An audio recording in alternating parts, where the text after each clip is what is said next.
నిజంగా వాస్తవాలు లేకపోతే వైఎస్ఆర్సీపీ ప్రభుత్వంలో ఇంటర్నేషనల్ టెక్నాలజీ హబ్గా విశాఖపట్నం నగరాన్ని తీర్చిదిద్దే కార్యక్రమంలో భాగంగా 2020లో నవంబర్లో అంటే కోవిడ్ ఉన్న సమయంలో కూడా అదానీ డేటా సెంటర్కు బీజం పడింది. దాని ఫలితంగా మే 3వ తారీఖున 2023 శంకుస్థాపన ఫౌండేషన్ స్టోన్ కూడా వేయడం జరిగింది అదానీ డేటా సెంటర్కు.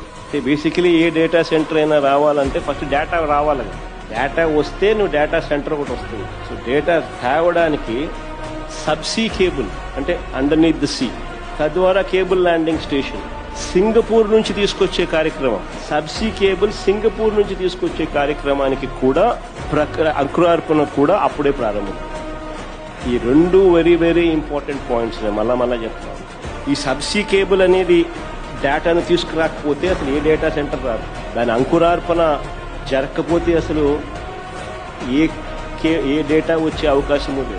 Adani data centre foundation stone వేయకపోయిందంటే మే 3, 2023 ఆయనకు అలాట్మెంట్ చేసింది 2020 నవంబర్ కోవిడ్ టైం.